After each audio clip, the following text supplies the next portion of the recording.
What is happening, everybody? James Hancock here. I'm back with the box office breakdown for Sunday, December 28th. And I hope everybody had a very, very Merry Christmas and caught some good flicks, either at home or at the theater. Somebody was going to the theater because, at least in North America, several movies generated some very strong numbers, giving us the best Christmas day in the post-COVID era. And overall box office in 2025 is still down compared to a great year like 2019. However, thanks to Avatar, Fire and Ash, Zootopia 2, Marty Supreme, Song Sung Blue, and Anaconda, there were a lot of compelling reasons to head back to the movie theater. I ended up not watching any movies in the theater over the holiday. However, I did watch a lot of movies at home with my family. I showed my little brother In Bruges for the first time. He liked it so much, he wanted to watch it again the following day. Hey, what's... Back off, Shorty. You don't know karate. Ah! And I also watched David Lean's Brief Encounter with My Mother. She had never seen that, and she was just absolutely spellbound by it. But I hope everybody got to see some good flicks over the holiday. But before we get to the official numbers, let me pause for a second and say R.I.P. Brigitte Bardot. The movie business has lost one of the great beauties who defined what it meant to be a sexual icon in the 50s, 60s, and 70s. And if I were to recommend one movie for newcomers to see Brigitte Bardot in action for the first time, I'm going to recommend Jean-Luc Godard's Contempt. Le cinéma. Avec Brigitte Bardot et Michel Piccoli. Which I first saw at the New Art Theater in LA, either the summer 97 or summer 98. Martin Scorsese had the movie fully restored. It was a movie that was really important to him back in the early 60s.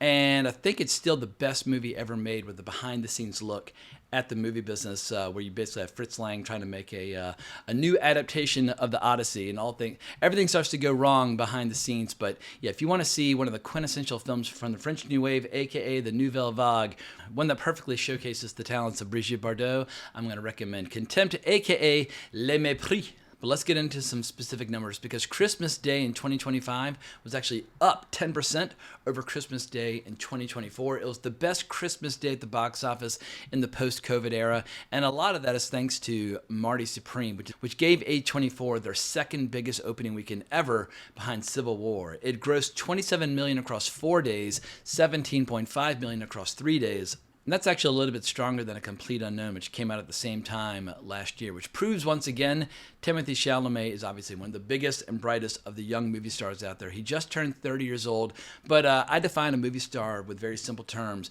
A movie star is somebody who can put butts in seats, irrespective of the franchise, irrespective of the movie, irrespective of the topic, irrespective of the role. And if you can play Bob Dylan and Paul Atreides and Willy Wonka and now Marty and still put butts in seats every single time, well then that's a movie star. So bravo to Timothée Chalamet. And I think of all the young stars out there, he's definitely the best when it comes to leveraging social media, podcasts, YouTube channels, you name it. He's obviously a movie star of the digital age and understands the digital space much better than a lot of his peers, and definitely a lot better than a lot of the older movie stars out there. But it obviously helps if you have a movie that people actually like, in particular young people. And pay attention to this number. 65% of the audience was under the age of 35, which I think is crucial for the health and the future prospects of the movie industry, because I think one of the big problems of the movie industry right now is that you have a lot of older executives, older filmmakers, and older moviegoers. And if you only have old people watching and making movies, well then guess what? At a certain point, movies will just go away, because they will die out. The art form will go extinct. You need young filmmakers, young stars, and young moviegoers if the art form is going to have a future. And for people who weren't around in the 1990s, it was young filmmakers who helped make that decade very memorable, because mainstream Hollywood in the 90s was getting very bland and very boring. But at the same time, you had all these filmmakers in their 20s and 30s that were reinventing the industry. And no matter what you think of their work, there were directors like Quentin Tarantino or Steven Soderbergh or Richard Linklater or Kevin Smith, who were all in their 20s and 30s, who suddenly were making their own movies their own way outside the studio system, or Robert Rodriguez. And then Hollywood was like, wait a second, we want that young blood, we want that young talent. And they kind of co-opted the whole independent film movement, and then it subsequently died. In any case, while I wouldn't describe director Josh Safdie as a young filmmaker, he's at least a younger filmmaker, and he makes his movies with a very young energy. So Marty Supreme, I hope it'll continue to do very well. I'm sure A24 is thrilled with these numbers, and who knows, maybe Timothée Chalamet is going to finally get that Oscar that he's been pursuing so aggressively. But also at the box office, we had Avatar, Fire and Ash, which had a very strong second weekend hold. It was only down 28% in its second weekend versus 53% for Part 2. However, keep in mind that Part 2 opened to much bigger numbers than Fire and Ash. But at this point, Avatar, Fire and Ash is already at $760 million worldwide, which begs the question, will it get to $2 billion? There's never been a franchise where all three entries made $2 billion or more. I'm still skeptical. I think the movie will start to slow down and come in around only 1.8 billion or something like that. But perhaps that's just because I didn't like Avatar, Fire and Ash. But $760 million in 2 weeks, that is not bad at all. But there are also some smaller movies out there which offer some good counter-programming and variety, like Song Sung Blue, which opened to $12 million. The movie only cost $30 million to make, so opening to $12 million, that is just fine. I did not see it. It's one of those songs where I'm both sentimental about Song Sung Blue, but also sick of Song Sung Blue. When I was a little boy riding around the car with my mom, she would play Neil Diamond songs all the time. And during Christmas, we'd listen to the Neil Diamond Christmas album, Rejoice. Anyway, I love Neil Diamond, but I've had my fill of Neil Diamond. And obviously, the movie's not about Neil Diamond. It's about a Neil Diamond cover band. You want to be a Neil Diamond interpreter? I was looking for the right way to say it, and you just came right out and said it. But Hugh Jackman loves musicals, and so anything and everything related to music always makes him very happy. So I'm thrilled for Hugh Jackman that Song Sung Blue is finding an audience. We also had the new Anaconda, a movie that I had zero interest in seeing because it looks like a comedy, but without any actual jokes. But if a comedy, in air quotes, can generate some numbers, then perhaps some other comedies will get made. But if I want to watch a movie called Anaconda, I would just watch Anaconda from 1997. Anaconda. But I hope this movie with Paul Rudd and Jack Black makes all the money in the world because Hollywood loves to play copycat. I don't want to see people remaking more movies like Anaconda, but I would love to see more spoof comedies and so on and so forth. I feel like 2025 gave us so many heroic attempts at resurrecting the comedy with very few home run successes.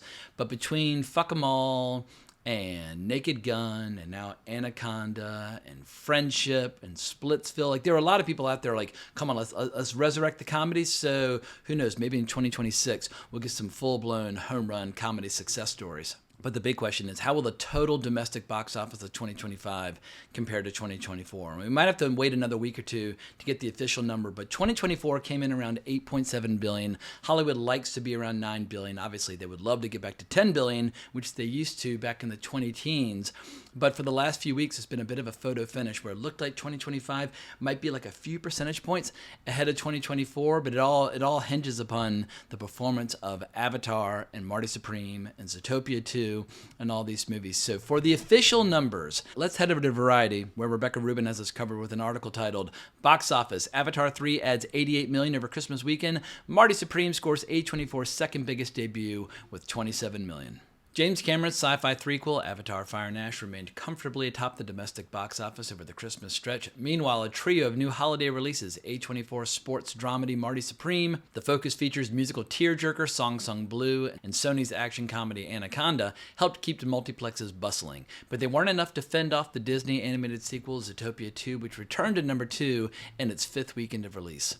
Avatar 3 added a solid $64 million over the traditional weekend and $88 million since the Christmas holiday on Thursday. The three-day figure is a scant 28% decline from its $89 million domestic debut, a stronger hold than its predecessor, 2022's The Way of Water, which dropped by 52% after a larger $134 million debut. So far, Avatar Fire and Ash has generated $217.7 million in North America and $760 million worldwide after 2 weekends of release. Based on past precedent, Avatar Fire and Ash should stick around at the top of box office charts well into the new year. After all, the first two Avatar films were number 1 for 7 consecutive weekends, eventually earning well over $2 billion each.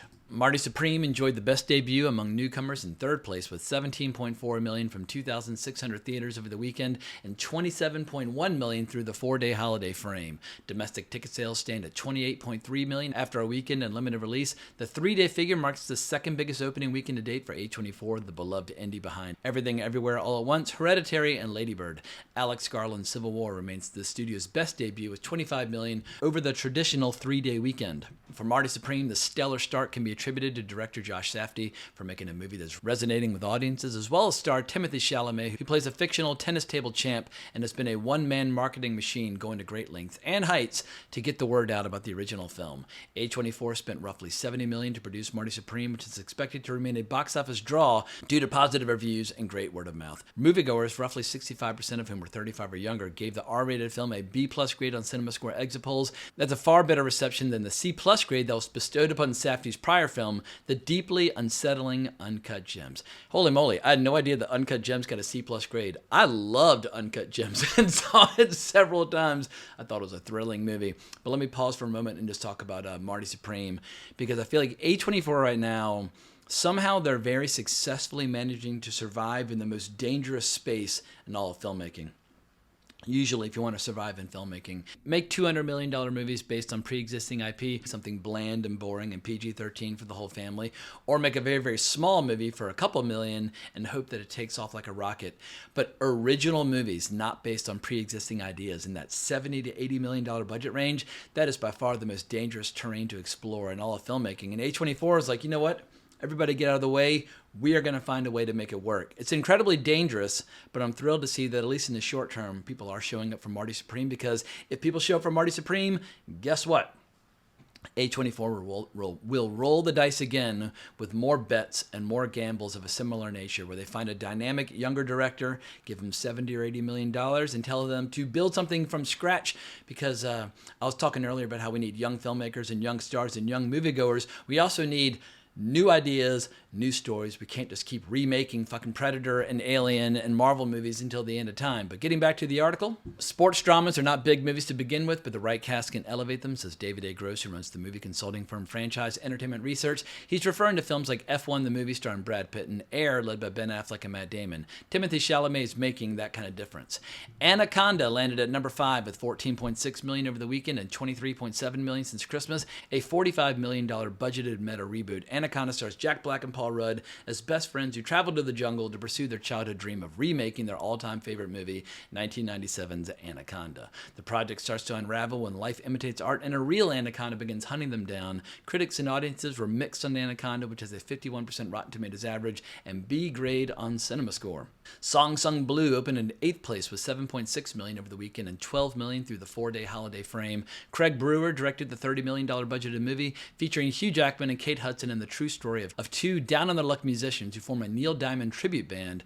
Opening weekend crowds dug the film, which earned an A grade on CinemaScore, the best marks among the new releases. In terms of ticket buyers, 65% were female, while 53% of audiences were above the age of 55. Yeah, that's no surprise. Neil Diamond's fan base is getting older. I went to one Neil Diamond concert at Madison Square Garden with my mom, her sister, and my stepdad.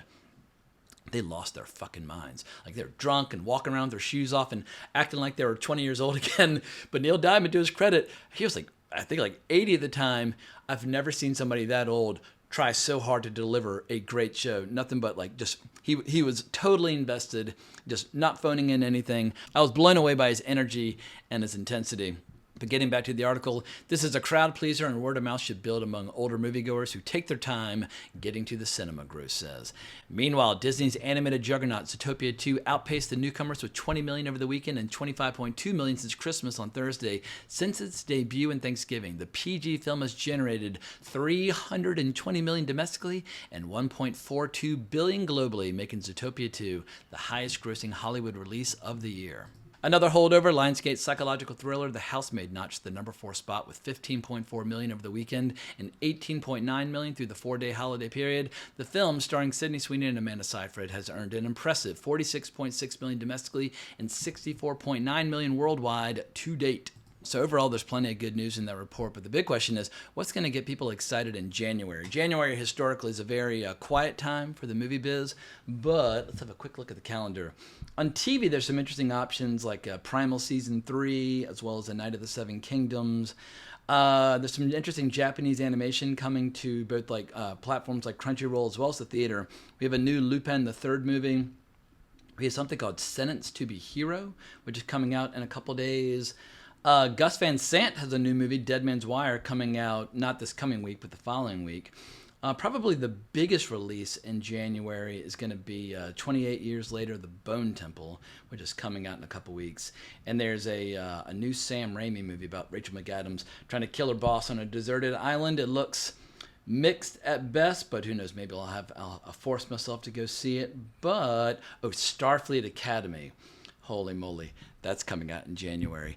I try not to make my channel be devoted exclusively to talking shit about terrible shows and movies, but every once in a while I can't resist, because around this time last year, Section 31 came out, which, well, let's just say it was a new low when it comes to genre entertainment, specifically in the wonderful world of Star Trek. But Starfleet Academy might make Section 31 seem like Star Trek II: The Wrath of Khan by comparison. Who knows? But yeah, I might not be able to resist reviewing Starfleet Academy, just because right now it's a very slow period when it comes to new shows and movies. And I'll be looking hard for things to tackle on this channel. In any case, speaking of things on this channel, later on today, I'm going to be posting a nearly 4-hour video about the top 10 movies of 2025, recorded late last night. I was joined by Marcus Penn, Bill Scurry, and Martin Kessler, and we just went in a circle, number 10, number 9, number 8, blah, blah, blah. So, yeah, I'll be posting that later on today, and I hope you'll enjoy checking it out. In any case, I think it's time to wrap up this video. Let me know what you think down in the comments below. Remember to like, subscribe, hit that notification bell, but more importantly, as always, onwards and upwards.